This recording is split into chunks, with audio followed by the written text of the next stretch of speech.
the perfect unity of the Bible.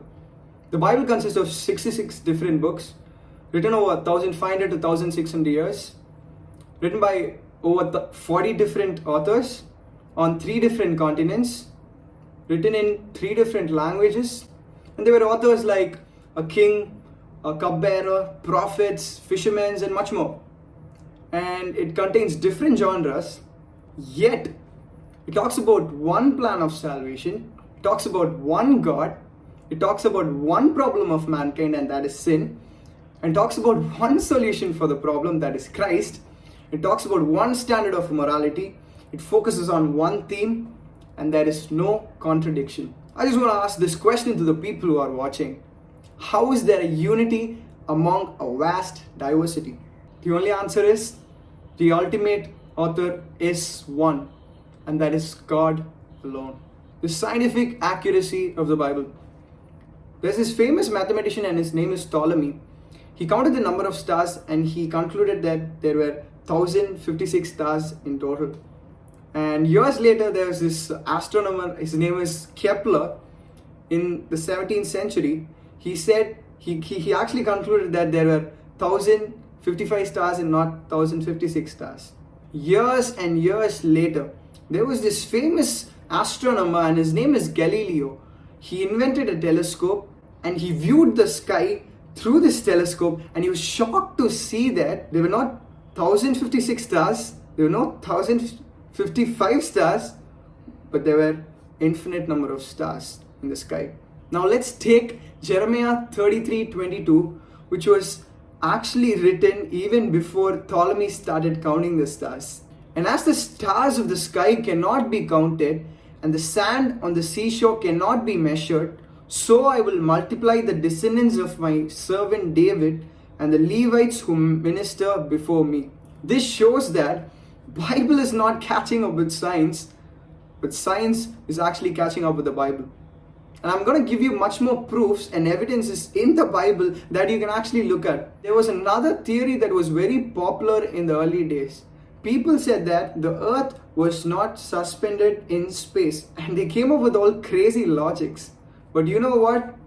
Thousands and thousands of years ago, Job in his book wrote this: God stretches the northern sky over empty space and hangs the earth on nothing. Nothing. It hangs on nothing. And there are more evidences that, that actually shows the scientific accuracy of the Bible. And you know what? The Bible actually talks about even this process called evaporation, which was written thousands and thousands of years ago, even before the scientists came up and discovered this process.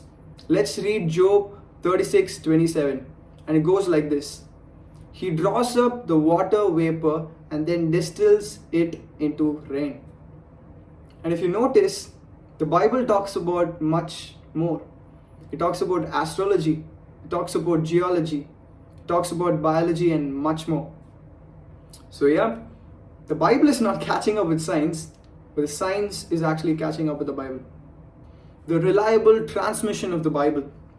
The Bible was passed on to us with extraordinary precision.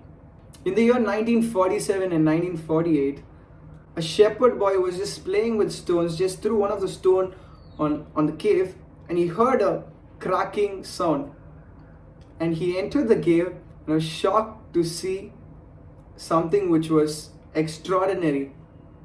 He was able to find the Dead Sea Scrolls, which actually had the copies of the original manuscript of Psalms, Isaiah, and much more. And the archaeologists and the scholars actually compared these copies with our current Bible, and they weren't able to find much difference. This shows that the Bible was passed on with extraordinary precision. A lot of Middle East archaeologists confirm and support the historical content of the Bible. Many years back, a lot of skeptics said that there was no pool of Bethesda. Years and years later, the archaeologists were able to find this pool of Bethesda. So there are historical proofs and evidences to show that the Bible is actually reliable. Transformation of people's lives. nations have been transformed, villages have been transformed, countries have been transformed because of this one book.